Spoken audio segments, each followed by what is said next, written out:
We know things. Every street in Manhattan, the capital of Nepal, the location you Kathmandu. seek. I was just letting people know that I also know the capital of Nepal. It's Kathmandu. Oh, of course. I have Oh, approximate knowledge of many things. I think you mispronounced your name, Jake. Right? Is Jake the one that says that? No, so it is an Adventure Time reference. Good catch. Neither here nor there. But as Tempest adds in the Wait a minute, location you dude, seek. you have approximate knowledge of many things. That was a perfect example of approximate knowledge.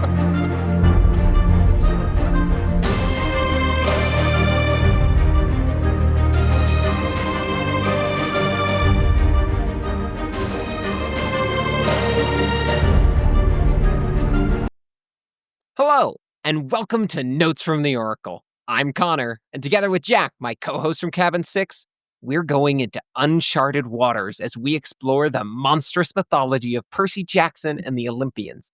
Book 2, The Sea of Monsters. Chapter 3, We Hail the Taxi of Eternal Torment. 3 for 3 on chapter titles. I'm gonna I call was it gonna right say, there as it is. this is a phenomenal chapter title. It hooked I me agree. immediately. I had no memory, 0 memory of what the fuck this was talking about. So this was, for me, very fresh, and I got that feeling again of wondering, what the fuck could this be referring to? What I on kept racking my earth are brain. they doing? Yeah, seriously. It's also, I would say, the most ominous chapter title, at least that I can think of in comparison to this book and then the last book.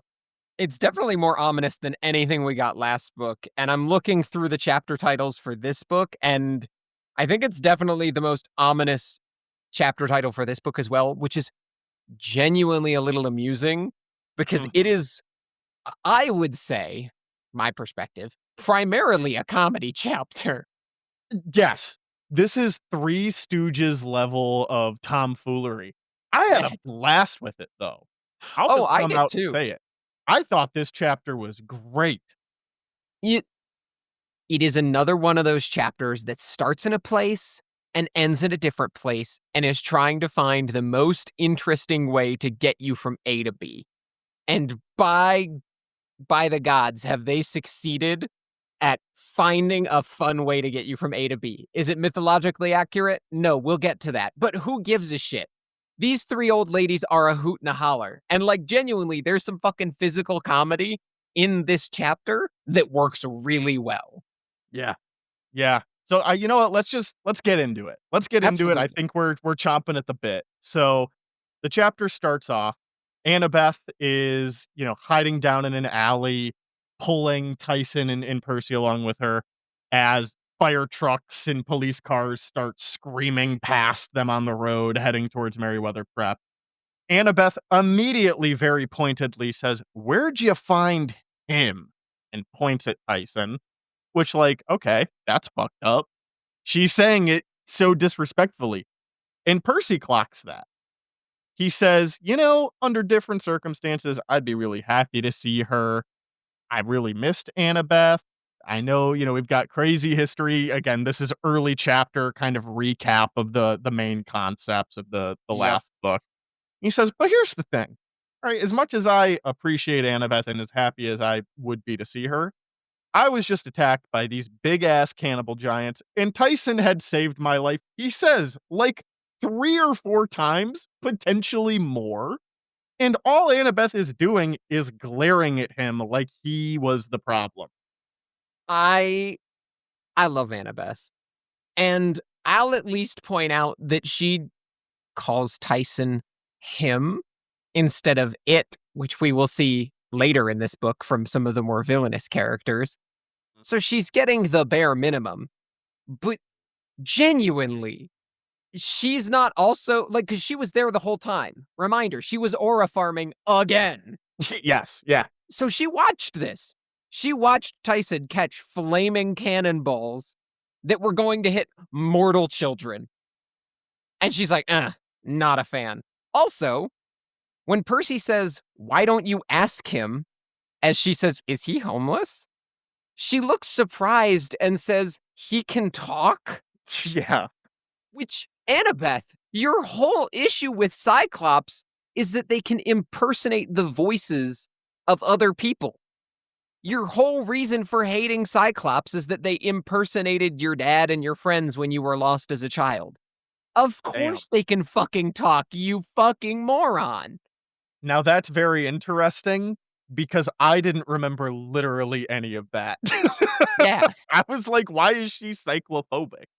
that's her whole reason for not liking Tyson, which makes it slightly more understandable. When her, Luke, and Thalia were on the road, Luke and Thalia were captured by Cyclops, or a Cyclops rather, and when they were captured by that Cyclops, it impersonated Luke, Thalia, and her father to try and draw Annabeth out as like a 7-year-old terrified. Mm. So that's why she doesn't like Cyclops. That's why she's Cyclopist. Is that just regular racist? Is it I guess, Cyclopist? yeah, it is just a race of cyclopes, right? Yeah, so Yeah, that's why Annabeth, Annabeth is racist. unfortunately, Annabeth is racist. Damn. I know. Yeah, and it doesn't get better because Tyson says, "I talk, you are pretty." And Yeah, Annabeth goes, "Ah, immediately tries to gross." try just tries to rizz her up, just shoots his shot immediately, says, "Hey, what's going on, Boothang? You look pretty good." Oh, and I love that Percy's response is, "I couldn't believe she was being so rude." He's Yeah, just I mean, genuinely in disbelief. He's like, "You're so smart. Why are you being an why asshole?" are you being such a bitch? Yeah. I not remembering any of that was I don't wanna say confused because I remembered there was some reason, obviously, and I also remembered that Tyson was a Cyclops. At this point in the book, we do not know that, right? If we're Correct. reading these for the first time through, but I didn't remember it was that specifically.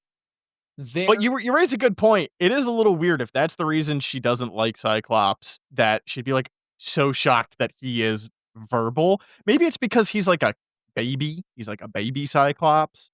Yeah, that was what I wrote down as, like, maybe that's why, but even then, it feels kinda weird as a reason, but, whatever. Yeah. I did like the parallel, and this is something I actually planned on maybe talking about a little bit more next chapter than this chapter, but I'll bring it up here. It does kind of baffle me that for this entire chapter, Percy will not realize that Tyson is a Cyclops. And I think that's potentially to mirror the first novel, because Percy doesn't know that Grover is a satyr until chapter 4, when Mm. Grover shows up at the cabin at Montauk, standing, dripping. Maybe that's the end of chapter 3, but either way, it's around the same point in the novel when that is revealed. It's like, oh, Percy doesn't know his friend is actually a Greek mythological creature until right now. Mhm. And I wonder how many more times that'll happen. I'm trying to think about the introduction of like Rachel Dare, and if he's somehow going to not know that she's a seer who can see Greek mythological monsters until the turn of chapter 3 to 4. Mhm. Just seems like something that could happen, and I'm gonna keep Yeah, my eye out interesting. for it. I was gonna say keep an eye out on that pattern. But with that, Tyson and Annabeth have been introduced, so we can move beyond that now. Percy finally starts to ask Annabeth, "What are you talking about with these Lystragonians, by the way?" And she explains, and this is where we start to get some of the first references to this being the Odyssey book. She says Odysseus ran into them once, but I've never seen them as far south as New York before. If you want to learn more about Lystragonians, listen to last episode. And Percy goes, Lystra, I can't even say that. What would you call them in English? And Annabeth thinks about it for a moment before going, Canadians. Now, come on, we have to get out of here. Which, like, Canadians? Annabeth, Eh, what do you think Canadians are up to? well, she knows exactly what they're up to. They're cannibals that are throwing big ass fucking on fire cannonballs around. That's Of true, by the way. course, That's all real. Canada, where I they do love famously. that the parallel that she draws for because, like, what a dumb fucking question. They're called Lystragonians. That is their name. What do you Yep. call them in English? Lystragonians. So she's like, "All right, idiot." what parallel can I make for you to like mentally understand what these people would be as an analog to the Greek equivalent? Like, they're Yeah. from the far north. I guess what would Percy think of the far north? Yep, Canadian. They're from Quebec. All Yeah. right, let's get the fuck out of here now. Fun Or I guess it'd detail. probably be more like Nova Scotia, huh? Yeah, that's the implication, but here's the funny thing. If you look at a map of where the Lystragonians are from, because reminder, we could talk about that, and you plot the latitude, they are from the north of Greece, but if you trace that latitude across the globe, it's actually about the same as New York and New England. Yeah, but again, that's because that's where the capital of the gods were. So everything else has shifted to Yep, follow where the gods has are now. shifted upward. Yeah. I just find it funny that it's like, well, actually. Technically, it'd be New Yorkers, which, that makes a lot of sense. Yep. But this is when Annabeth also starts mentioning the dreams. She says, "Have you been having the dreams?" And Percy, he has been having dreams about Grover. And he Mhm. says, "The dreams about Grover?" And that's when Annabeth, now she's really worried. She's already Yeah. been running across the country. She's scared. She's tired. She's been seeking out Percy because she's like, I need some of that big three half blood energy. Yeah. Like, we've got a Like, mission to let's do. just let's just and she mentions this later, but Yep. she has come from Virginia all the way up to New York City. I have made that exact trip. The exact one that she's made. And she is going through Baltimore and Philly, and, like, she's hitting a lotta, we'll say, hot spots in terms of cities. So not only is she struggling with the literal monsters chasing her, she's also going through the worst urban decay on the East Coast. Yep. She's just going through a lot of major cities, which, for reasons outside of also monsters, would not be super safe for a 12-year-old girl to be in by herself. Yeah. Yes, indeed. She has gone through it in more ways than one, Yeah. both just And realistically and mythically. And so I love it describes it's just her face turns pale. And yeah. she's like, "Grover? Oh, no. What about Grover?" And Percy explains his dream. He's like, "Why? What are you dreaming about?" And then she gets this 1,000-yard stare. Her eyes look stormy, like her mind was racing a million miles an hour. And she's just going through all these permutations. There's too much to keep track of. It is all too overwhelming. And so she focuses on, what can I control right now? What do we have to do? There's too many things right now. What can we do? And she just goes, camp. Big trouble at camp. That is our goal right now. We have to get to camp.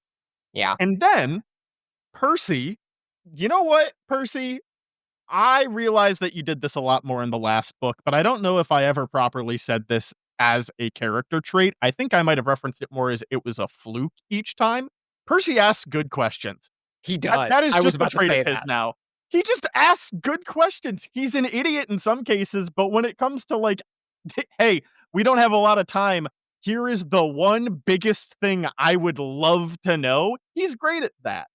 So he is like, "Yeah, alright. Big trouble at camp. My mom said the exact same thing. What kind of trouble?"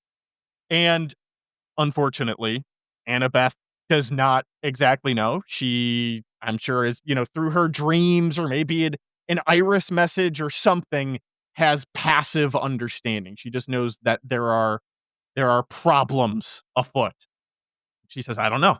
Something is wrong. We have to get there right away."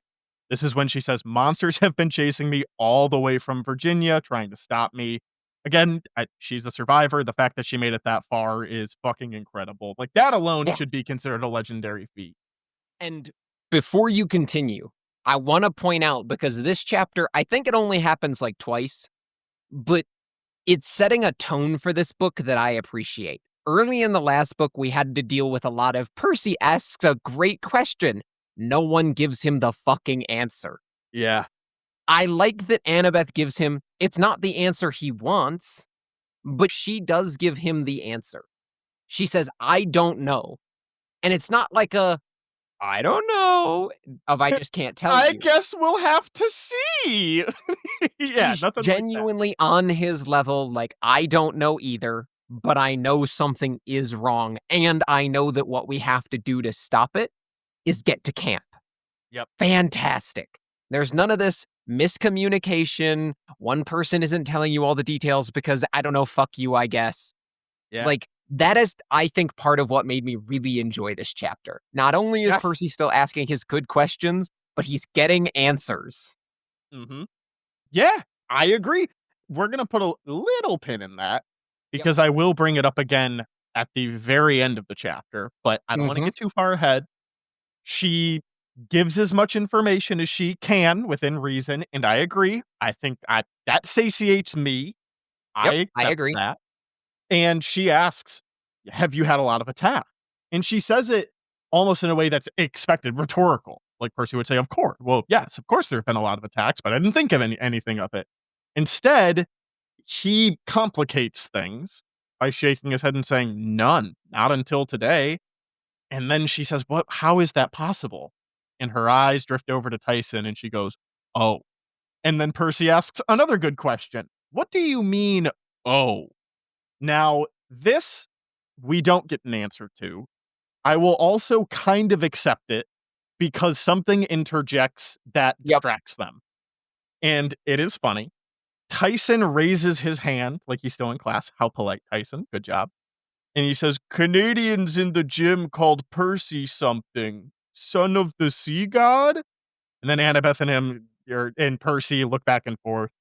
And Percy, this encounter really did tickle me. I found this really funny too. Percy is thinking, he's like, it's just he's this simple guy. Clearly, there's something more here, but I mean, the realm of gods and monsters, that's a lot. Would he even believe me if I started to explain? But you know what? Tyson deserves the truth after almost getting killed because of me, because of my presence. He puts a hand on his shoulder and says, "Big guy, you ever hear those old stories about the Greek gods? Like Zeus, Poseidon, Athena?" "Yes." Tyson just cuts in. Percy goes, "Oh, well, those gods are still alive. They follow Western civilization. They're in the US, and sometimes they have kids with mortals, kids called half-bloods." Tyson just goes, "Yes?" Like, he's still waiting expectantly for the point. And Percy is really getting thrown off by this. He goes, "Well, Annabeth and I are half-bloods. We're like, heroes in training, and so monsters pick up our scent, they attack us. That's why those giants were in the gym. Monsters." And then flip the page, and at the very top, Tyson just goes, "Yes." Like, "Go on, uh-huh." And Percy just in his inner monologue, I stared at him. He didn't seem surprised or confused, which surprised and confused me. And he goes, "So you believe me?" And Tyson nods, and he's like, "All right." Tyson's thinking to himself, "Yeah, dude, the question I asked is, but you are son of the sea god?" And Percy goes, Yeah, my dad's Poseidon." And then Tyson frowns. Now he's like, "Wait a minute." And he looks confused. And I can just imagine he's like putting a finger up to his lips. He's thinking, he's like, but that means. And then a siren wails. A police car starts racing by. Annabeth, again, reasonably, actually says, "We do not have time for this. We'll talk in the taxi." I love the dramatic irony of Percy trying to explain to a cyclops, Greek mythology actually is real, and it's like, no fucking shit, you're not It's answering good. my question. Why do you have 2 eyes? Uh-huh. That's Tyson's whole question. If you are son of sea god, why do you have too many eyes? Yeah. Oh, that's so good. Yeah. For those at home who do not know, and again, this is spoiler territory. I don't know. We haven't really been keeping faithful to the whole non-spoiler aspect of this. I have no idea if this is actually the case in mythology, but cyclops are children of Poseidon. So Hey, they're Jack. in Poseidon's domain. Hey, Jack. Yes. Why is Poseidon really, really mad at Odysseus in all of the Odyssey. Oh, wait, is that actually why? It's because he pokes out the eye of one of his children. You know, the Really? cyclops? I Yes. mean, yeah, I knew that happened. I didn't know that was specifically why. I thought Poseidon was just being an asshole. No, it is so Poseidon was actually on the Greek side in the Trojan War. Yeah. And so that's why all the other ships like get home super safely, no problem. Odysseus just has terrible fucking luck. And then on top of his terrible fucking luck, happens to encounter a cyclops. He blinds that cyclops, offends that cyclops, and then that cyclops prays to his father, Poseidon, that Odysseus will have bad waters on his journey home across the sea. Well, nobody did that to the Cyclops, right? Yeah, and then nobody announces that his name is Odysseus and you will Oh, regret what you've done. shit. Well, damn. Okay. So that would So, be why, yeah. which is just to All confirm right. that it is not just in Percy Jackson canon. It is actual mythological canon that all Cyclopes are the children of Poseidon. Great. So that's why. That's why, folks. And so, with that, Annabeth being like, "Oh, we can figure this out later. I have a plan. We're going to get a taxi." And Percy's like, I don't have money. We're Uh, broke. My mom Yeah, still I works at the know. candy shop. If only we had infinite money or something. If only we could pay a cab with infinite money. We've never done that before. Nope. We got rid of our only way to never have to worry about money We again. all three of us got rid of our infinite money, and now it's a problem. Who would have thought? And I'm not bitter. they neither here nor yeah, you know what? You're right to be bitter. It's okay. But unfortunately, they don't have infinite money, so they have to come up with a different plan. The good news is Athena always has a plan. So Annabeth has a plan already, and she has got a very specific taxi in mind. And notably, Percy says, "What about Tyson?" And he's like, "We can't just leave him. He'll be in trouble too." And Annabeth, looking grimly, says, "Yeah, we definitely need to take him. Now come on." And they sneak around through alleys and side streets, kind of getting away from the school to put a little bit of distance. Then she stops. She says, Well, "Here, I just really quick, because this is a little fun fact that I have, and I know you like when I sprinkle in some fun facts. I do." Annabeth stops them on the corner of Thomas and Trimble. Now, I, being curious, was like, what is this little intersection? So I looked it up. This intersection that they're at is the same intersection that the old AT&T Long Lines building is at. Now, Connor, if you're a normal person, you're not going to know what that is. If you look it up, you're going to say, wow, what a horrifying structure. It's just this massive, brutalist concrete building. It looks like some sort of facility for nefarious things.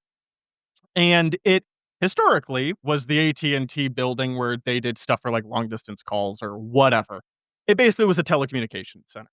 However, it has become a fairly interesting place, and the reason that I know about this place is because there are conspiracies slash theories, depending on how you wanna look at them, that the NSA actually uses that as an in plain sight hidden facility where they conduct a lot of surveillance. I looked up pictures of the building.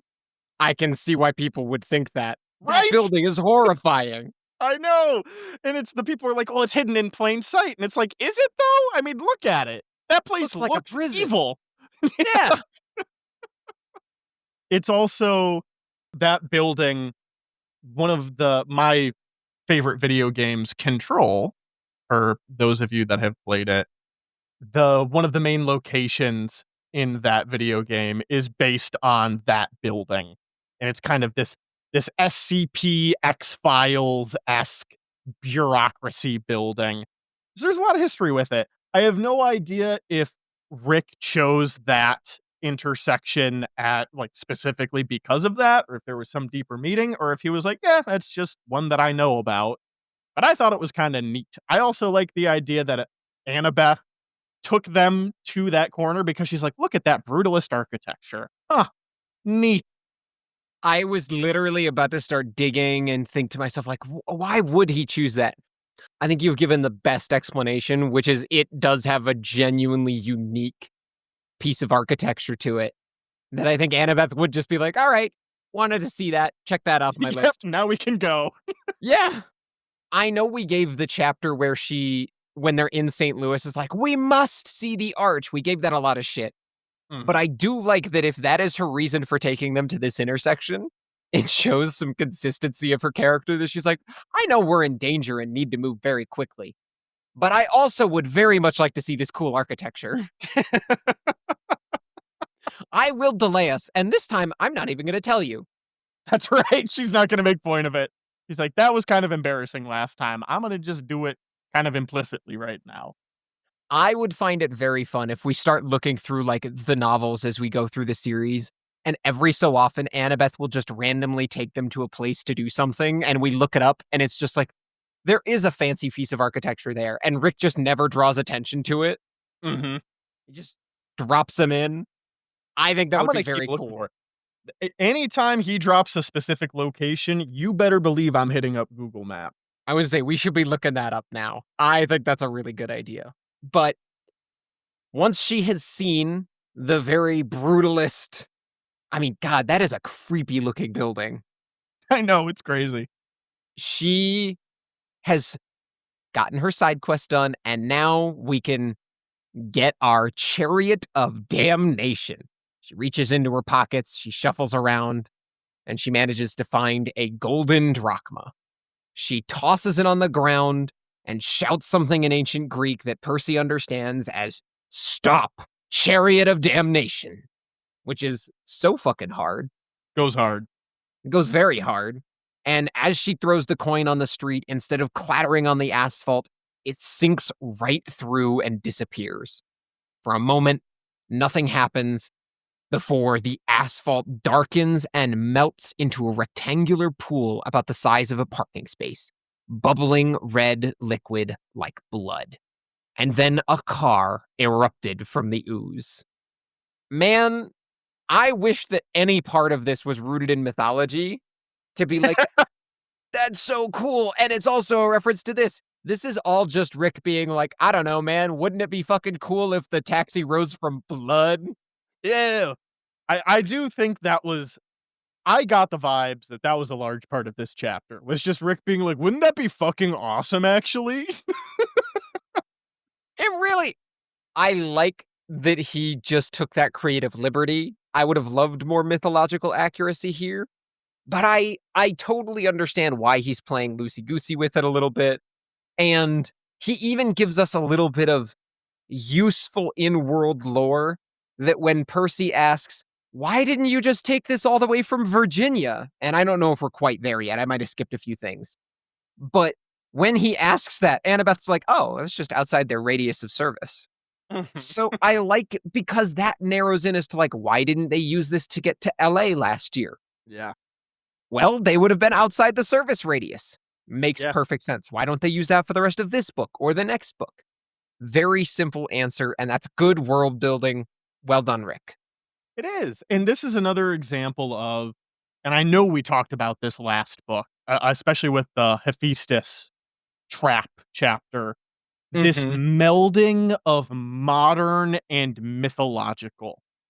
It's that cross section where I feel like the world of Percy Jackson just shines, and this is another perfect example of that.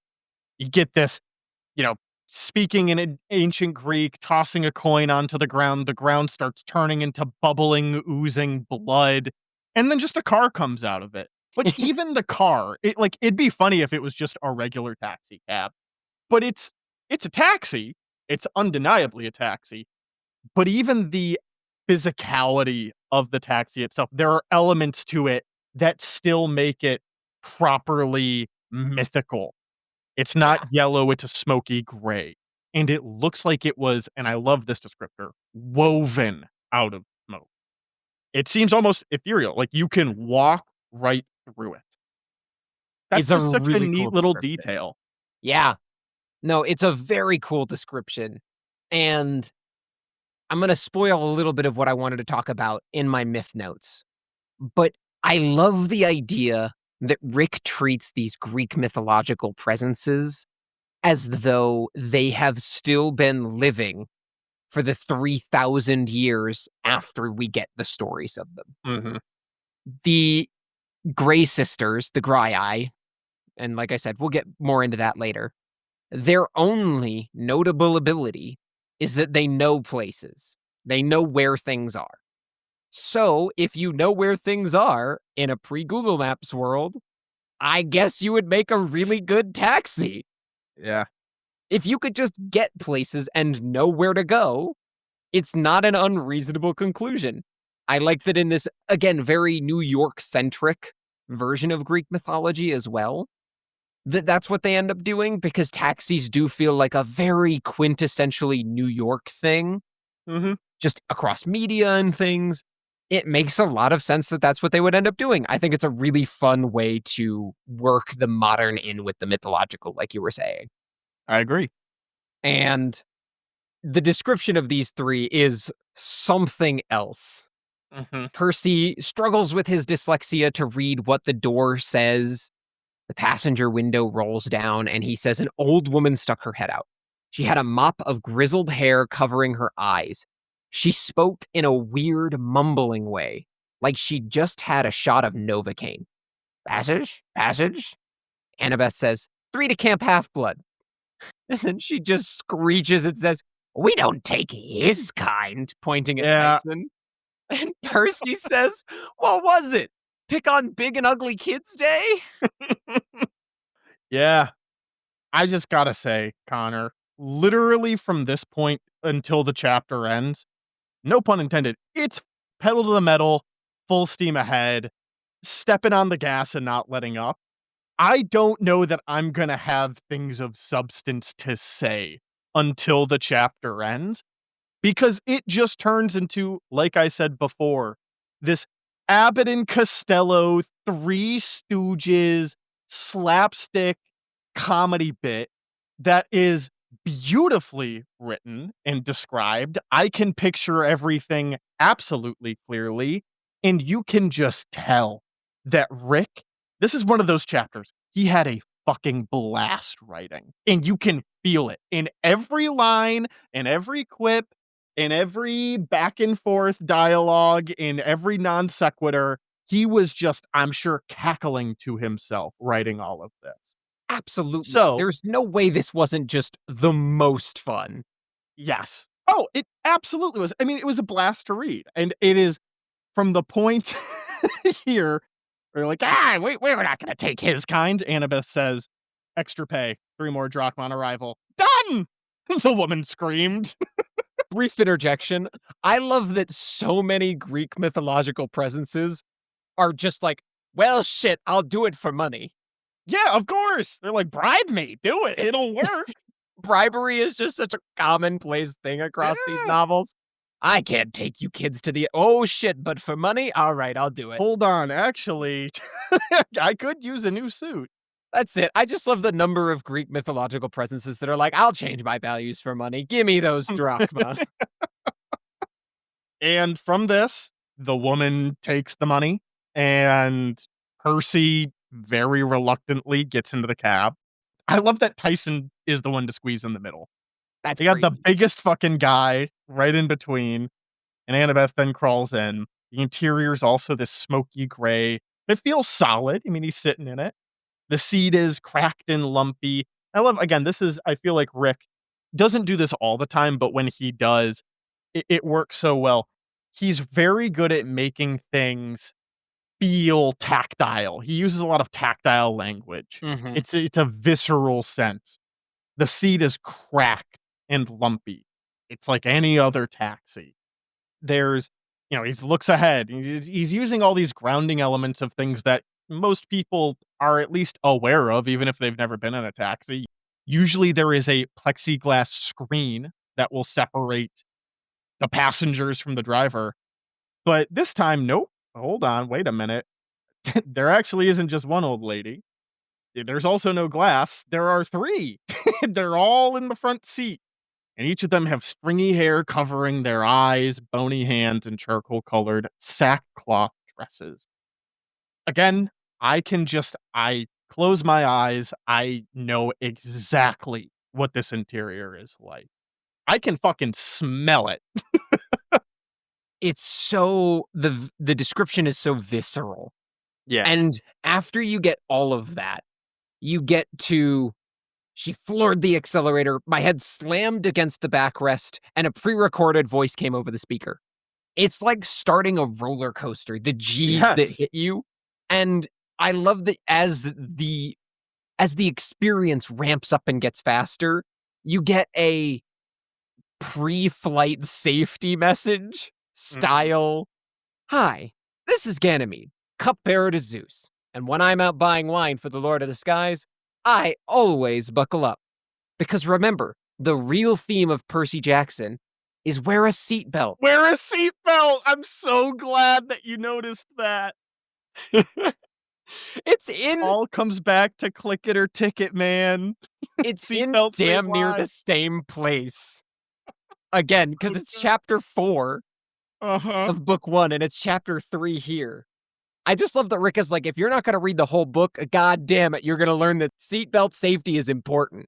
I was gonna say, you're not gonna get my environmental protection plot, you're not gonna get my fears of descending into fascistic terror and complacency, but damn it, you are going to buckle your goddamn seatbelt, okay? I wanna make that clear as soon as possible. And to get back to the mythological, I also very much enjoy that as Percy looks down, there is no seatbelt. There's just a large black chain. Yeah. And to completely undercut everything we just said about the wear a seatbelt messaging, Percy says, I decided I wasn't that desperate. Yet. And this is where Yeah. we start to actually get introduced to our 3 drivers. They're screaming at one another as the car screeches around corners, and one of the women is yelling, "Look out, go left!" And the other one says, "Well, if you'd give me the eye, I could see that." And Percy's like, "Wait a minute, give her the eye?" Mhm. He doesn't have any time to ask questions, though.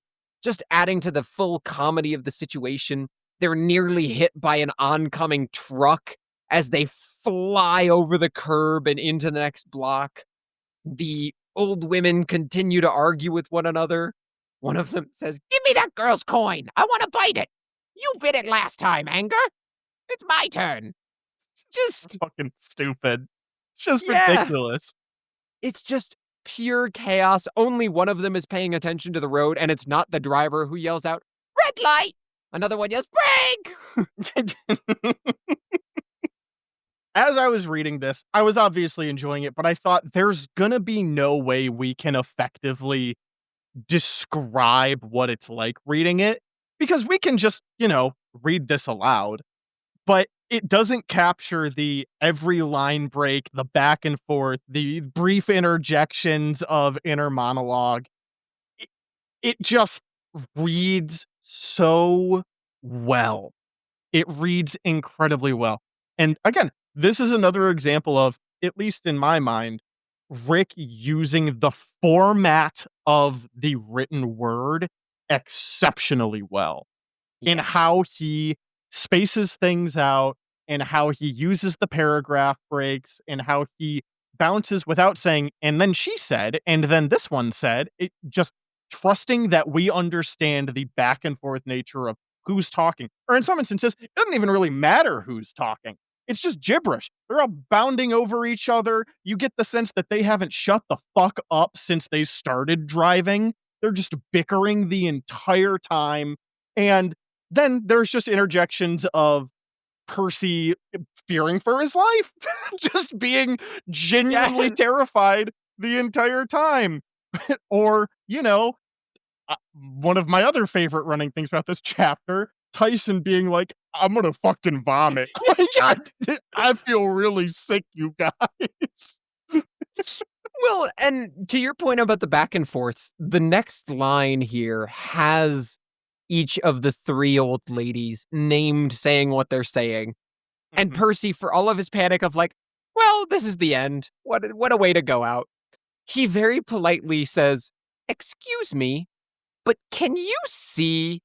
And the first two old ladies scream, "No! No!" And the one all the way on the far right passenger side says, "Of course I can see." And I love Percy. You can just feel the anger and bewilderment. He looks at Annabeth and he goes, "They're blind?" And Annabeth, I can, of course, perfectly imagine her like putting a finger up. Not completely. They have an eye. One eye? Yeah. I just love, yeah, period. Each? No. One eye total, period. And this is where we get the first Tyson just as all of this is going on being like, "Not feeling so good, guys." Yep. He groans and grabs the seat, not feeling so good. Tummy hurt. Well, and then Percy's like, "Hang in there, big guy. Does anybody have a garbage bag? Anything?" He says he'd seen Tyson get carsick on school field trips, and it wasn't something you wanted to be within 50 feet of. Percy gives Oh. Annabeth another one of the "why did you do this to me" looks, which I like that she absolutely gets what that look means and just responds because it shows their camaraderie and that they really have grown and like become good friends who understand one another over the course of the last novel and their last Mhm. summer together. But also that they have the rapport for Percy to be like, "What the fuck were you thinking?" Yeah, and let's not get it twisted. Annabeth is being very matter of fact about things. She is not having a great time. He's like, He is Why are we doing this right now?" And he looks over at Annabeth, who is, I quote, "hanging on for dear life." So she's not just rocking with this. This was, nope. in her mind, a necessary evil. This was economical. They needed to move as Yes. fast as possible, and this was the quickest way to camp. Mhm. Was it the And this most is where we pleasant? learn, Obviously not. yes, of course. And this is where we learn, hey, why didn't you take it from Virginia? It's outside their service area. Very funny, very clever. They only serve greater New York and the surrounding communities. And I loved, again, then Anger, one of the ladies up front, just starts butting into the conversation. "We've had famous people in this cab. Jason, you remember him?" "Don't remind me," Wasp wailed. "And we didn't have a cab back then, you old bat. That was 3,000 years ago." And then Anger just, I can imagine, like, if she had an eye, eyeing it down. "Give me the tooth!" Anger tried to grab at Wasp's mouth, but Wasp swats it away. "Only if Tempest gives me the eye." "No!" Tempest screeched. "You had it yesterday." "But I'm driving, you old hag." "Excuses. Turn! That was your turn!" I, it is, it's just exhausting to read.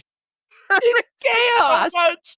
It's It's pure pure chaos. chaos, and I love it. It was so fun to read, and Percy's inner monologue throughout all of it is just perfect. Uh-huh. He Yeah, it, does finally get to, like, get a view of these 3 ladies properly as he's now realized, okay, they only have 1 eye and 1 tooth. He says, "I realized that none of the sisters had any teeth except for Wasp, who had just 1 mossy yellow incisor. Instead of eyes, they just had closed, sunken eyelids except for Anger, who had 1 bloodshot green eye that stared at everything hungrily as if it couldn't get enough of everything it saw." And of course, as he's having this revelation of like, wow, you guys are horrifying, uh-huh. Anger has finally managed to yank the tooth out of one of the other sisters' mouths. Yeah. And then the other one's like, "Give it back! Give it back!" Oh, they're fighting. It is described as they're fighting for real now. slapping each other, grabbing at each other's face as they are just punching it down the Williamsburg Bridge, swerving across the side. They are barely paying attention to driving. And Percy, well, first, Tyson groans again and grabs his stomach. And Percy goes, "If anybody's interested, we're going to die." And Annabeth, also not having a good time, sounding very worried, but trying to manifest good thoughts, says, "Don't worry. The Grey sisters know what they're doing. Period. They're really very wise. Period." Percy just says, "Coming from the daughter of Athena, that would mean something, but I wasn't exactly reassured. We were skimming along the edge of a bridge 130 feet above the East River." And Yes, Anger just wise. responds, "Yes, wise." I just She love that grins into the interjection rearview mirror. juxtaposed against "Yes, we know things." the insanity. Well, and this is where we start to get into like some of the plot relevant stuff. We know things. Every street in Manhattan, the capital of Nepal, the location you Kathmandu. seek. Sorry, What'd you say, Jack? I was just letting people know that I also know the capital of Nepal. It's Kathmandu. Oh, of course. I did Mhm, not know the mhm. capital of I Nepal. know things. Do you know the location I seek? Perhaps. I have Oh. approximate knowledge of many things, Connor. Oh. Mhm. I think you mispronounced your name, Jake. Right? Is Jake the one that says that? No, so it is an Adventure Time reference. Good cat. It's like, oh, fuck, what's his name? It's like a cat thing. Okay. Yeah, it's like a Eh, weird cat monster. neither here nor there. But as Tempest adds in the Wait a minute, location you dude, seek. you have approximate knowledge of many things. That was a perfect example of approximate knowledge. That was literally exactly it. I was wrong. That's you. I do have, you have exact knowledge of many things. You know the capital of Nepal. Oh my gosh. But yes, despite all this chaos, they say the location you seek, and immediately the other two sisters start just beating the shit out of her. "Be quiet, be quiet. He didn't even ask yet." To which Percy, again, good questions. What? What location? I'm not seeking any. And Tempest makes it more suspicious by saying nothing. "You're right, boy. It's nothing." And he just goes, "Tell me." "No!" They all scream. Before we move on to what happens with that, there is a detail that I think makes this whole scene potentially even funnier in retrospect. Rick has done some retcons with this scene. When you go back and read later novels, specifically The Trials of Apollo, Apollo, being an immortal god, happens to have known the Grey sisters for some time. And he insists, from his first person narration, that they do this on purpose. So when they say he didn't even ask yet, just take note of that. Because Hmm. Apollo says they specifically set up situations to lose their eyes so that heroes can ask them where things are because they like it. But they don't want to just tell people. They want people to be uncomfortable and have to put them in a weird situation to ask. That's fucking awesome. And that this is a regular occurrence. So suddenly, the idea that this cab strangely doesn't have a plexiglass border in it, Mhm. convenient for eye flinging, makes a lot of sense. Suddenly, it's not a, oh, you weren't supposed to tell him, he doesn't even know yet. It's a he didn't even ask yet. We're not even to the good part. You skipped it. Mhm. Mm. Mm. I like that. That's really fun. It's just a really good retcon, and I really Yeah. enjoy it. Because even with Perseus, when we talk about like how he manages to get information out of the Graeae, it's a very similar situation in the original myths where like, really? It was that fucking easy? At this point, it follows they do talk about the Perseus incident, we'll get to it later, where Tempest says, the last time we told it was horrible. Anger agrees, I tossed in a lake. Wasp moans, years to find it again. And speaking of that, give it back. No, gimme. More chaos ensues. And this Pawing is at each other's face. exactly. And this is where Wasp whacks the back of Anger's head, and there's a sickening pop as the eye flies out of Anger's face, and Anger fumbles for it in air quotes. Not in air quotes in the book, but I'm putting them in outside of the book. As she tries to catch it and only manages to bat it with the back of her hand. And so the slimy green orb sailed over her shoulder, into the back seat, and straight into Percy's lap. Percy then regrets not wearing his seatbelt as he jumped so hard his head hit the ceiling and the eyeball rolled away. And now, all three of the people in the front seat cannot see. Yeah. Yeah, not a great situation to be in. I love this little back and forth as the eyeball is rolling around on what I imagine, the dirty, dusty, hairy fucking floor of this taxi cab. All three sisters yell, "I can't see!"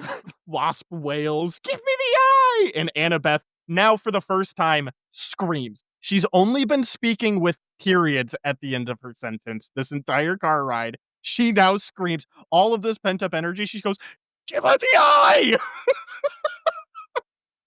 She just breaks. It's like, you fucking idiot! Now we are gonna die! We are fucked! Give her the eye! Well, and for all the shit Percy has gotten into in his last summer and like discovering he's a demigod, this is your line. He's like, I'm not picking that up. Yes, you fucking are. Yeah. Uh-huh. This I is love how you Annabeth. want to go out. And Annabeth would try to get it. She's like, "It's there by your foot. Don't step on it. Get it." As this is happening, they're going faster and faster and faster. They are whipping around cars. They're like barely dodging trees, slamming against guardrails, skidding alongside of it with just horrid grinding noises. And Percy, I just imagine he's got his hands up. He's looking around. He's like, I'm not touching it. That's gross. I don't want to do it. I love that at this point, Annabeth, Tyson, and Percy are fully incorporated into the slapstick. Yes. As Percy's doing the hands up, I'm not touching it. Tyson's going to be sick. And Yeah, Annabeth, I love it says, "You're going to be sick." Tyson warned. Percy yells, Annabeth, let Tyson use your backpack. And she's like, are you crazy? Get the eye. The circle of chaos that continues. It This is amazing. I take notes. You know this. I mark up my Yep. book. I have a highlighter and I've got a pen, and I'll highlight stuff that I wanna remember, and I'll jot down notes as I have thoughts. This entire section was just highlighted as being, like, funny, and the only actual note that I put is when he said, "Let Tyson use your backpack. Are you crazy?" I just wrote, "This is chaos." It's Yes. just it's chaotic. It's so frenetic. I was grinning like a fucking moron this entire time. It was just so fun to read. Yes.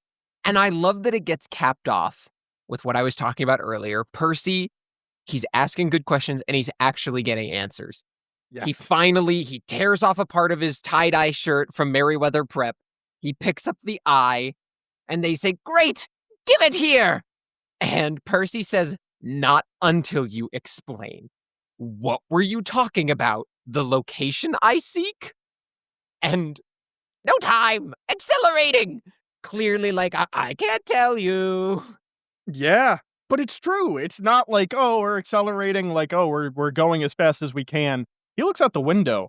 Trees, cars, whole neighborhoods are zipping by in a blur. We were long out of Brooklyn, heading through the middle of Long Island, and Annabeth now calms, is like, "Okay, now we're at, like, a fucking standoff. Percy, they can't find our destination without the eye. We will only keep accelerating until we break into a million pieces." And we get maniac psycho Percy back. He's still there. He says, "Well, first they have to tell me, or I'll open the window and throw the eye into oncoming traffic."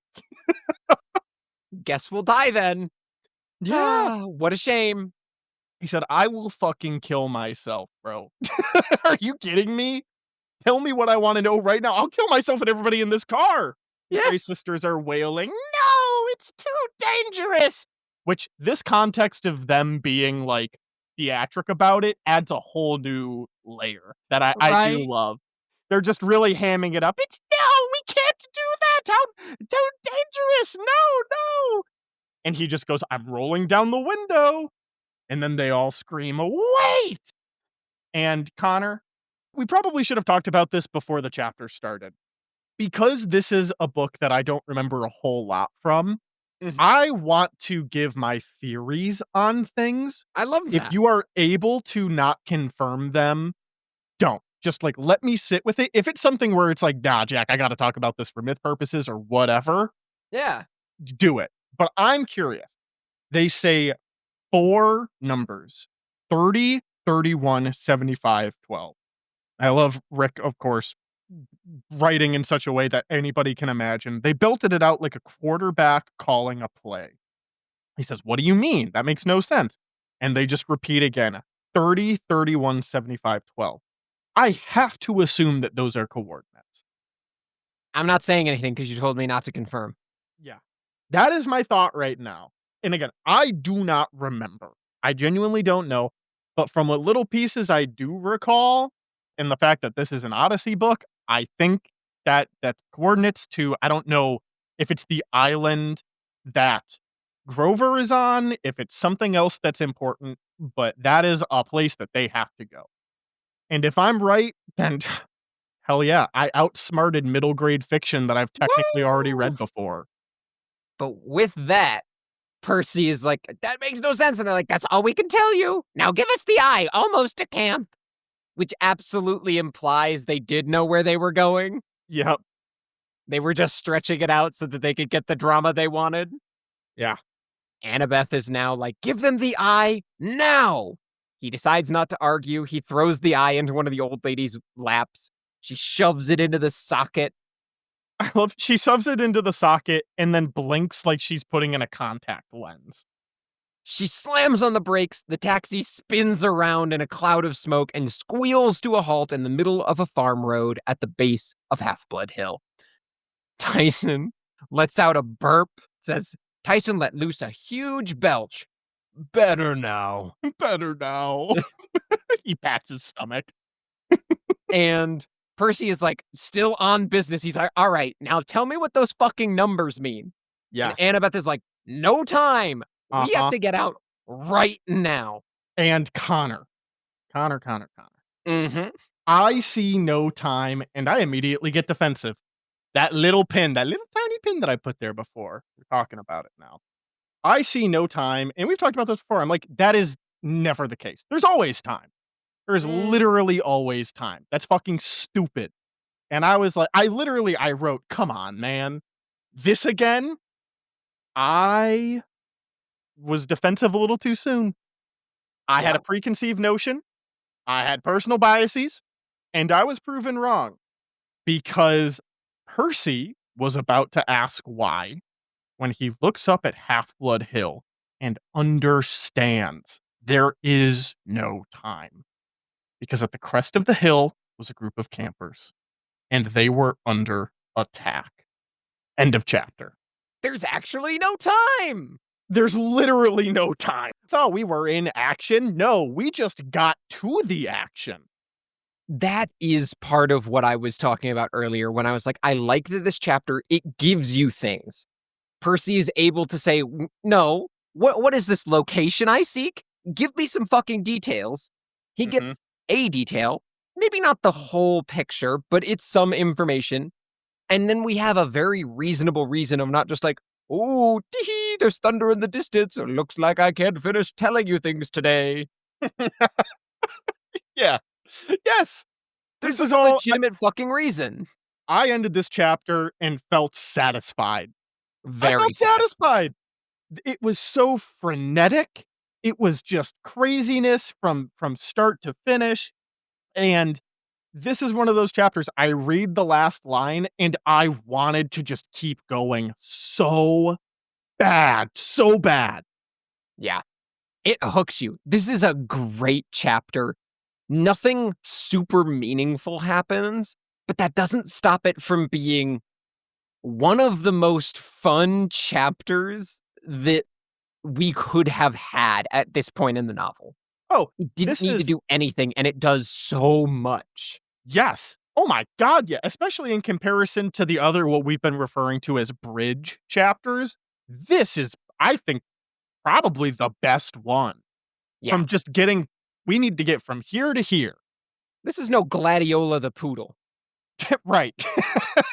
Exactly. This was just it felt inspired in that it was written with such passion and it was just so frenetic. Frenetic, that's the word. Yeah. You said frenetic, and genuinely, I have been stuck trying to think of other ways to describe the chapter because I think that encapsulates it so well. It just has an energy to it that Mhm, makes you want to read more. Honestly, it might be just a perfect chapter for this early part of the book. mhm, This book so far, for the first 3 chapters, to jump a little bit ahead, I know we kinda after the myths often do our, like, full chapter review. yeah, These first 3 chapters are phenomenal as a unit.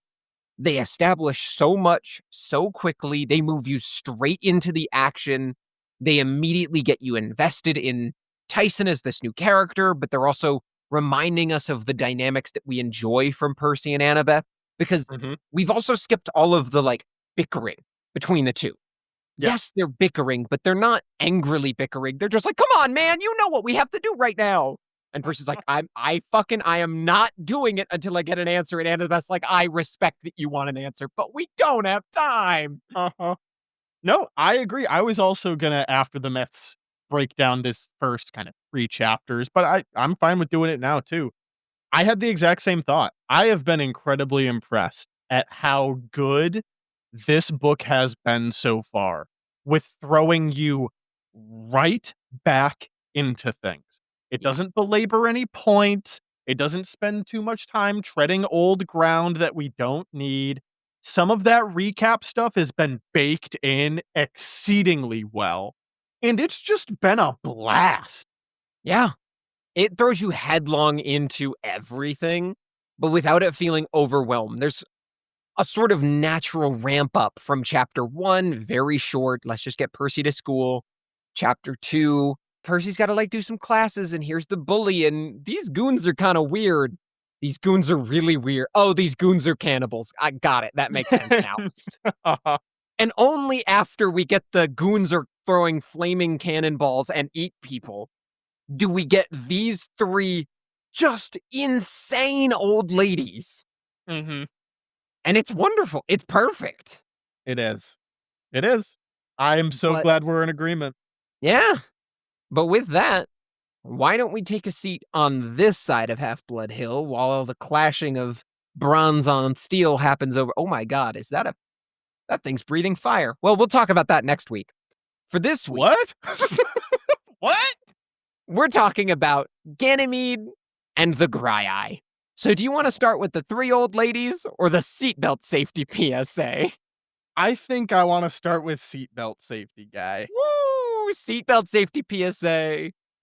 All right, so I've prepared a short little introduction to Ganymede, the cupbearer of the gods, and Zeus's little boy toy.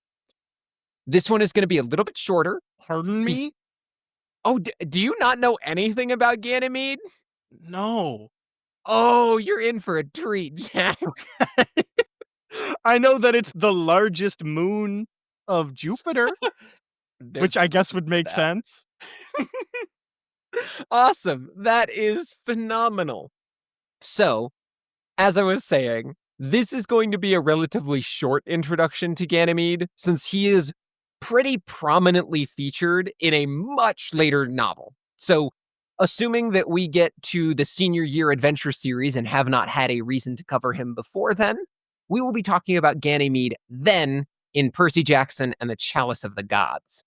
But first, we are going to talk about Ganymede's general origin story. So, the first references we have of Ganymede come from the Iliad. This actually makes a lot of sense because he was a Trojan prince, a human Trojan prince. In the Iliad, as Aeneas recounts his royal lineage for Achilles, he includes a line that actually tells us exactly where Ganymede falls in this royal lineage of Troy. He says, Erichthonius sired Tros, a lord of the Trojans, and Tros in turn had 3 distinguished sons, Ilus, Acericus, and Ganymede, radiant as a god, and he was the handsomest mortal man on earth. And so the immortals, awestruck by his beauty, snatched him away to bear the cup of Zeus and pour out wine for all the deathless gods. And then Aeneas gets his ass beat by Achilles and he gets saved by a god again. But that's neither here nor there. We're not here to talk about Aeneas today. The Iliad does provide us one more detail about Ganymede, what Zeus chose to pay as recompense for abducting one of Tros' sons. As Diomedes, one of the Achaeans, one of the Greeks, is giving battle plans, he makes note of the lineage of Aeneas' horses. He says, they are the very strain far-seeing Zeus gave Tros, payment in full for stealing Ganymede, Tros' son, the purest, strongest breed of all stallions. Notably, in these first references, the gods show more awe for Ganymede's beauty than lust. So let's add the sexual component. Yeah, that's kind of what I've been waiting on. In a fragment of a poem from the 6th century BC, about 200 years later, we can see the first references to the sexual relationship between Zeus and Ganymede becoming present. And these will continue from this point forward to be a commonplace part of the story. In this poem, it reads, there is some pleasure in loving a youth, since once, in fact, even the son of Cronos, king of the immortals, fell in love with Ganymede, seized him, carried him off to Olympus, and made him divine, keeping the lovely bloom of boyhood. The poem is fragmented, so we don't have the rest of it, but we do have the very next line, which goes on to describe why this is totally why it's cool for me to be into young boys. Which is where the poet genuinely goes with that. Yep. And Awesome. I will skip over some of the genuine debate that happened among ancient Greeks as to whether this was a moral failing of Zeus or not.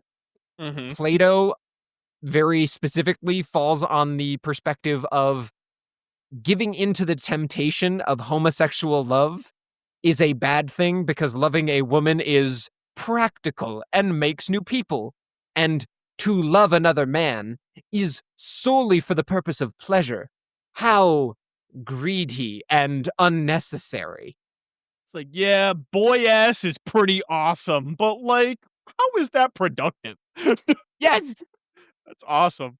So wait, hold on. I'm sorry. Just I want to make sure because you were using the term boyhood.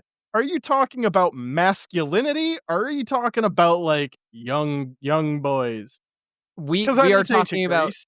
Ganymede was abducted as a boy to be Zeus's because he was a very beautiful, handsome boy. I see. I didn't know Zeus was Catholic.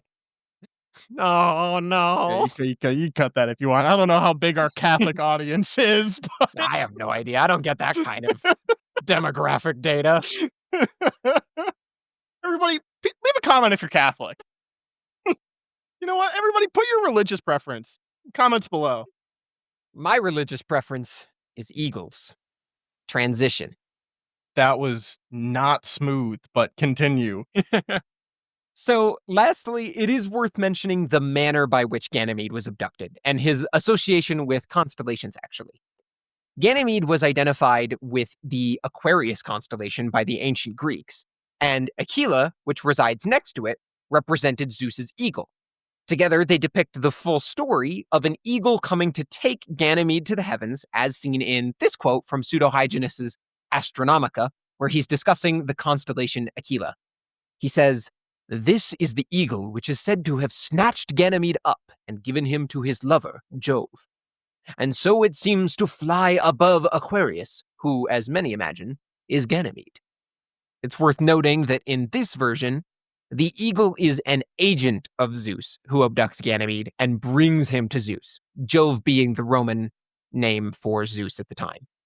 In other versions, Zeus himself takes the form of the eagle that abducts Ganymede. This does seem to be a less common version than the eagle just being an emissary of Zeus, but I did manage to find one that I particularly enjoyed from Nonnus's Dionysiaca, where Dionysus compares Zeus's love for Ganymede to that of his own homosexual love for Ampelos, a satyr who was a lover of Dionysus and eventually is turned into grapevines. He says, "My satyr's beauty is dearer to me than Olympus. Tell me, father, do not hide it. Swear by your own young friend. When you were an eagle, when you picked up the boy on the slopes of Teucrian Ida with greedy gentle claw and brought him to heaven, had the crown such beauty as this? When you made him one of the heavenly tables still smelling of byre? Forgive me, Father Longwing.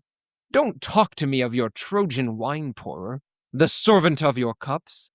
Lovely Ampelos outshines Ganymede. He has a brilliancy in his countenance more radiance. The Timolean beasts the Idaean.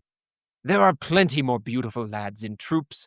Court them all if you like, and leave one boy to Laios." Laios is another epithet for Dionysus as he refers to himself in the third person. I see. But a couple of notable things here. Dionysus says, when you were an eagle, when you picked up the boy.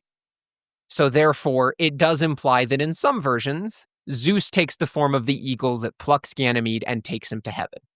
This does also note that he was a young friend. He says, "Swear by your own young friend." Yeah, I clocked that. Yep. And specifically, knowing that satyrs must be male, they are the male nature spirits, we can be 100% certain that Dionysus is talking about, as stated earlier, his homosexual love for Ampelos. So, it is a very clear comparison that Ganymede and Zeus have a sexual, homosexual relationship, just like Dionysus, god of revelry, who is frequently depicted having sex, does with Amphilos. Neat. And so that's the cup guy. And that's the cup guy, and now That's his the cup job is guy. he pours wine. He pours the wine, and he's like a mascot. He's like a little mascot now. Yep. We'll talk about him, hopefully, more very far in the future, but really he's not that important. But that is Ganymede. Any questions? Yeah, is Hera cool with that? No, Okay. but I it's cool figured. because Zeus made this one immortal. So that makes it chill. That makes it chill. Plus, Neat. he's not vying for the marriage. Come on, Zeus, he's a guy's guy. He's gonna get married to a nice queen, okay? Uh-huh. Come on, you think he's gonna date this young boy and then marry him? No, no, no. Boys are for playing with. Sisters are for marrying. Woo!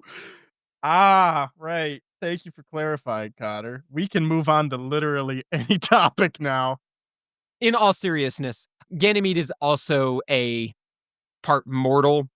So once he is made immortal, he Mhm. really bears no threat to Hera, not only being a male, but also being not fit to usurp her. Because, come on, you think the king is going to pick half mortal? No, no, no.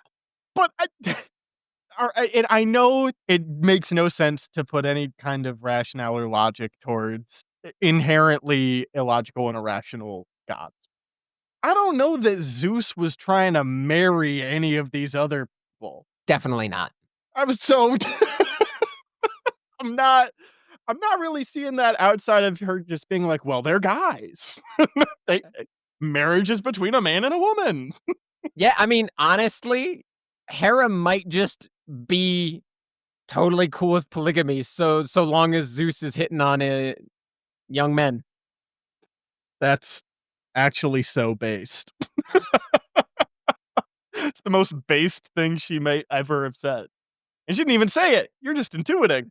Yeah, but that is our little introduction to Ganymede, Fascinating. cupbearer of the gods. Now let's talk about Graeae. Yeah. The Graeae are the Graeae sisters. And we spend basically this entire chapter with them. So while I've kind of strayed away from discussing the Percy Jackson lore and things, I think it's a great starting point for us to talk about how accurate are these characters in this depiction from the Sea of Monsters in Percy Jackson and the Olympians.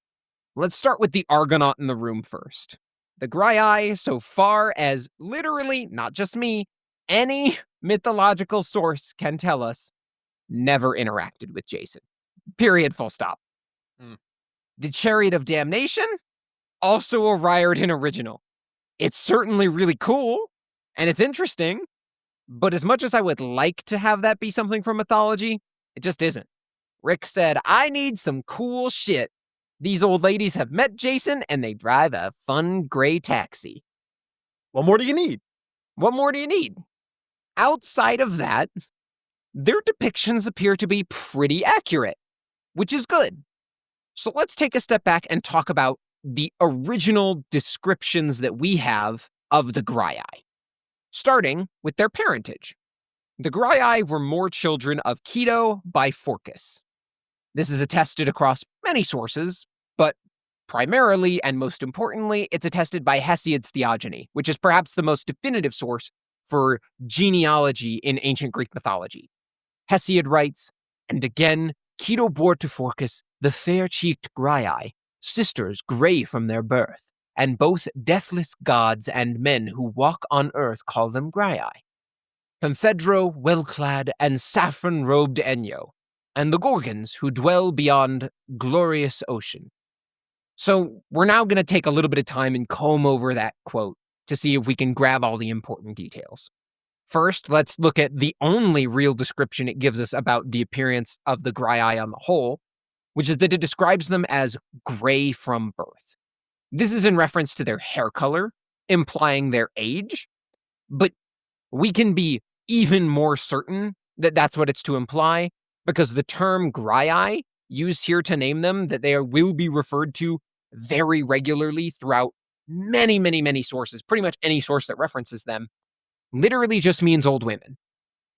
So, that is certainly a defining characteristic for them. They are old ladies with gray hair. It does not mention anything about the singular eye or tooth, however. You may have also noticed that it only mentions 2 Graeae, and that none of them are named Anger, Wasp, or Tempest. Well, in the Theogony, we have Pamphedro, who is described as well-clad, and Enyo, described as saffron-robed. Pamphedro has 2 leading etymological origins. The word is similar to 2 words from ancient Greek that we can tie it to, one being alarm, but the second being a kind of wasp that is native to the region. So we found where Rick got the name Wasp. Enyo is slightly harder to find an exact etymological root for, but there is still a very satisfying answer for why Riordan would have chosen the name Anger for her. You see, Enyo is the name of not 1, but 2 notable figures in Greek mythology. Arguably the more important of these 2 is Enyo, goddess of war and counterpart to Ares. Take, for example, this quote from the Iliad. Ares led them in with the deadly queen Enyo, she bringing uproar on the savage chaos of battle. It's worth noting that this quote has been interpreted and translated a real variety of different ways, but they all seem to boil down to the same general idea, which is that Enyo brings with her a more violent, chaotic, primal, perhaps ruthless version of war. These 2 obviously share an etymological origin, given that they have the same name, and we know that Enyo, the war goddess, gets her name from some feelings of anger, even though we can't directly link it. So we found Anger. But that's still only 2 gray sisters. So where and who is the third? Well, to find Tempest, we have to skip 200 or 300 years later to the 5th century BC and look at the works of playwright Aeschylus. He specifically does reference more Graeae. He describes the Phorcides, another name for these children of Phorcys, as Ancient maids, 3 in number, shaped like swans, possessing 1 eye amongst them and a single tooth. Neither does the sun with his beams look down upon them, nor ever the nightly moon. And would you look at that? We've also gotten our first reference to the single eye and tooth. It's all coming together. Unfortunately, it is all coming together. Unfortunately, we still didn't get a name for our third Graeae. So, this is definitely one of those instances where it may not have been written down. I may have missed it in earlier sources in my research, but most likely, it's just become lost to time because we actually know that we're missing an entire play written by Aeschylus titled Phorcides. The play was the second in a trilogy of plays that described the story and life of Perseus. The middle play was titled Phorcides as it featured the Gorgons and the Graeae, both children of Phorcys, as Perseus went on his quest to retrieve the head of Medusa, where he gets directions from the Graeae. And in the play, we know that the Graeae formed the chorus. As stated, though, we don't actually have any of the play, we just know it existed. Mm-hmm. So that is perhaps a location where if we had these Graeae as the chorus, as characters in this stage play, that told one of the greatest heroes of Greek mythology's story as he slayed Medusa, that perhaps that might be where the name was written down for the first time, or written down in general in a place that we might have had it survive to modern day, but it just didn't make it. Hard to say. But to jump back ahead in time to the reference and specifically get the name of this third Graeae, we can look to the works of Pseudo-Hyginus, where they write, "From Phorcys and Ceto were born the Phorcides, named Pemphedro, Enyo, and Persis. For this last, others say Dino. And Persis, or Perses, finds its etymological origin in the word meaning destroyer, while Dino finds its etymological roots in the word meaning dread or whirlpool. So it's not unreasonable that destroyer, whirlpool, all of these things kind of fit into Tempest if Rick was looking for a solid modernization. Mm-hmm. And with that, we have gotten all 3 of our Graeae, old ladies with gray hair. Neat.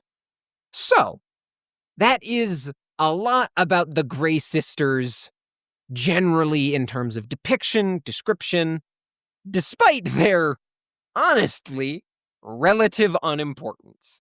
And we haven't even discussed a myth yet, so let's fix that.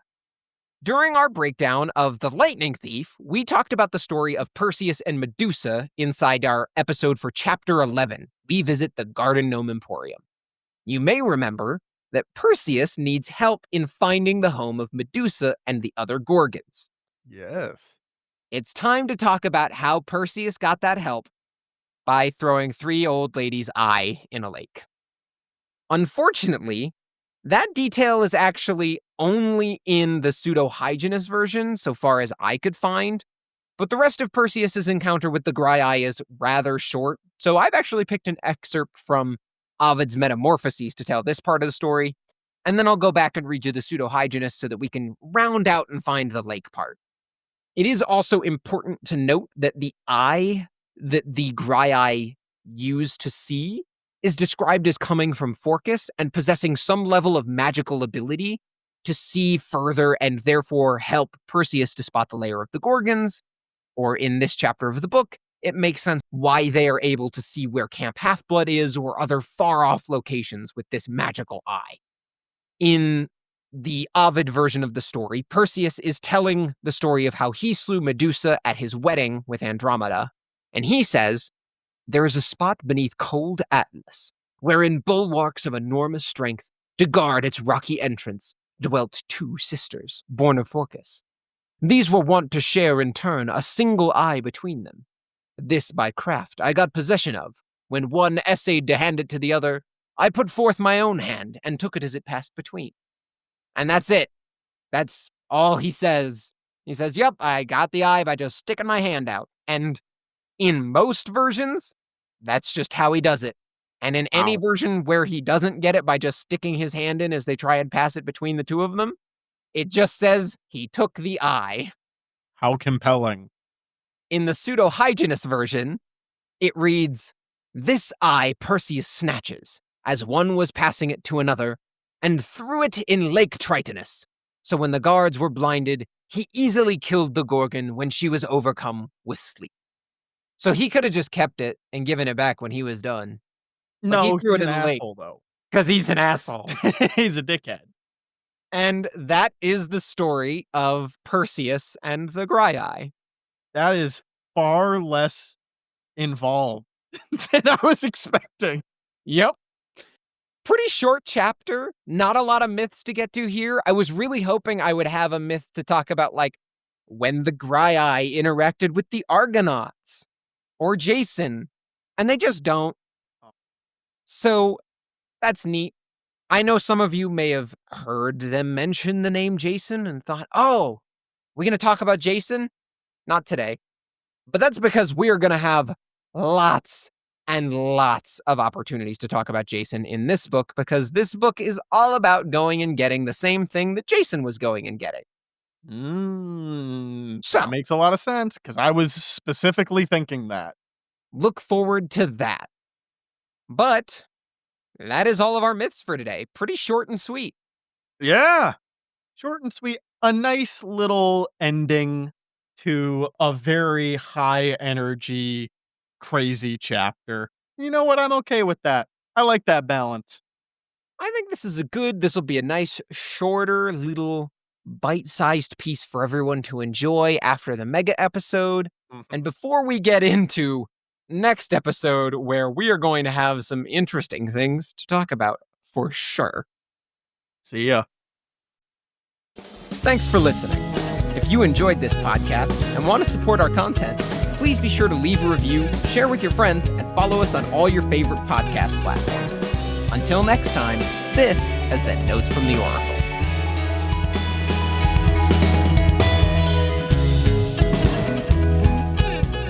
That one was genuinely super short. Yeah, holy crap. Because we had, what, about 20 minutes of us just bullshitting before we actually started doing stuff? So we only were, Yeah, we're substantively recording for an hour and a half? that might be one of our shortest episodes to date. I almost debated if it was worth making this one a mega episode as well, because it's 12 Yeah. pages. But you couldn't, because chapter 4 is very, very long. Yeah. And you know So we what? would have, yeah, Yep, I'm cool with this. I'm I cool with agree. this. I think that was a high octane, concentrated chapter, and we got that out of the way, not in a derogatory sense, but, like, it's done. We just got to focus on that, have the little after dinner mint of the myths, and then I have not started reading this next chapter. I definitely want to, though. I assume that crazy shit is happening that will Yes. require a decent chunk of time to not only just go over to review, but also for, like, breaking down. Yeah. I'm glad I didn't say what myths I thought were next chapter, because I thought we were doing Tantalus in chapter 4, but we're not doing Tantalus until chapter 5. We are doing, I gotta stop saying it like that. We are going to be looking into the monster that apparently you don't know what they're about to fight. So we're going to be looking into the monster that they're fighting up on Half-Blood Hill next episode. Interesting.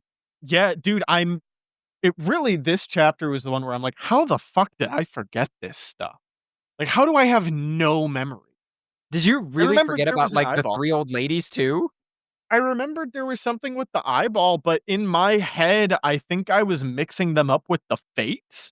And I was like, "Didn't the Fates something comes up with the Fates and they have an eyeball or something?" I just didn't recall. I didn't recall the taxi. I didn't remember how fucking insane it was. I'm telling you, dude, when it comes to this book, this is as close to a fresh pair of eyes as I could possibly have, outside of not having read it before. I'm excited for that though.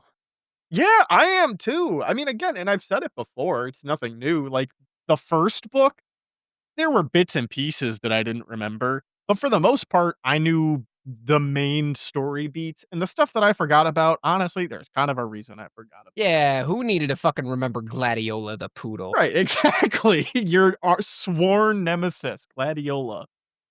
So, Oh, man. it's been neat going through this. Obviously, we're only 3 chapters in, and I know we talked about it prior to the myths, but I am I'm really hoping that this book keeps up the energy.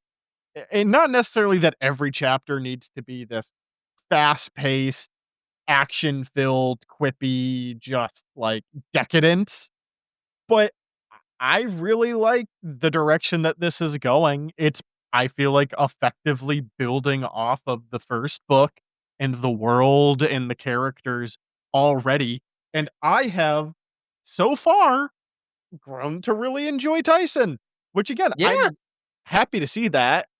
I am trying to think of why I found him so irritating as a kid. Again, maybe that's something that'll happen down the line, or maybe he overstays his welcome, or maybe he just like royally fucks something up that is just so avoidable if he were not there. I don't know.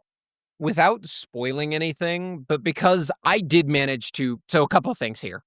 1, I did devour this entire book again in preparation for, like, picking the myths and things as we go Mhm. through it in 2 plane rides, like 2 two-hour plane rides. So I thoroughly enjoyed this book and genuinely felt like it was a page turner when I revisited it right before we started recording. Mhm. And I think that if you've enjoyed the first 3 chapters, the pace obviously, like any book has ups and downs in terms of Right, pace, of course. but the pace stays pretty similar actually, and I genuinely think that what makes this book so forgettable and fall so low on so many people's tier lists is just that it goes so quick that it makes it forgettable, not that it was ever actually bad. I think it's actually really entertaining. Mhm. And the Tyson thing, I almost wonder because I've been thinking about this too. I genuinely, especially reading these first 3 chapters, I really think that I might have just been a bit of a and I can't speak for you as well, but I think I might have been a bit of a snobby child who was like, "What is this, a comedy relief character? Yeah, Who is this maybe. idiot?" Yeah. Like, I genuinely think I have been way too hard on Tyson, and I feel like a real dickhead. I might have just been a bully as a kid who thought, What is he, homeless? He doesn't know Oh, things? gross. Gross, idiot." Like, Uh. yeah, that's not a great look. Kids are mean, man. I don't know. I'll cut you a little bit of slack with that. It's But cool. I yeah, got bullied out of my bullying. that's so true. And that's why bullying works. Bullying's important.